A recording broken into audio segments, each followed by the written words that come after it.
भारतीय सैनिकों ने चीनी सैनिकों को तवांग में जमकर पीटा तो अमेरिका तालियां बजाने लगा और दुनिया के तमाम शक्तिशाली देशों को यह आभास हो गया कि चीन को कोई जमकर धो सकता है तो वो है भारत। और यही वजह है कि चीन की पिटाई पर दुनिया के शक्तिशाली देशों के संगठन यूएन ने भी बयान जारी किया।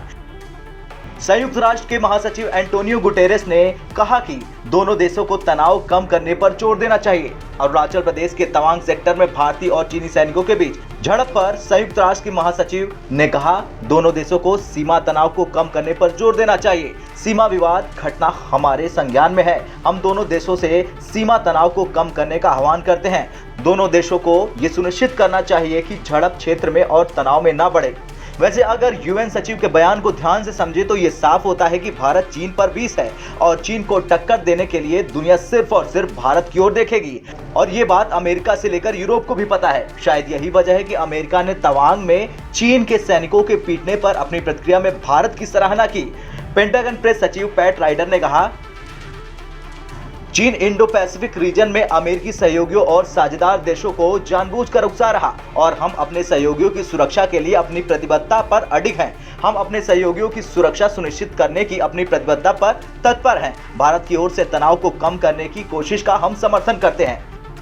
ये तो रही यूएन और अमेरिका की प्रतिक्रिया, लेकिन चीन ने इसको लेकर जो कहा वो ये दिखाता है कि चीन सिर्फ हवाबाजी कर सकता है और भारतीय सेना दौड़ा दौड़ाकर चीन के सैनिकों को पीट सकती है। चीनी सेना के प्रवक्ता ने अपने बयान में कहा कि भारतीय सैनिकों ने अवैध तरीके से बॉर्डर क्रॉस किया और चीनी सैनिकों के रास्ते में आए, जिससे दोनों ओर से विवाद बढ़ गया। चीनी सेना ने कहा, हमने पेशेवर तरीके से मानकों के तहत मजबूत जवाबी कार्रवाई की, जिसके बाद सीमा पर हालात सामान्य हुए।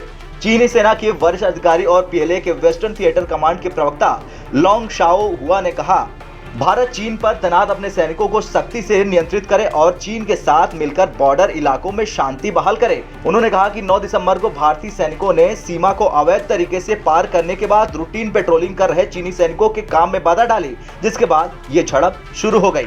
खैर, चीन चाहे जितना झूठ बोल ले, लेकिन भारतीय सेना ने चीनी सैनिकों को जिस तरह से पीटा, उससे एक बात तो साफ होती है कि चीन को दुनिया में कोई झुका सकता है तो वो है भारत। ब्यूरो रिपोर्ट, भारत तक।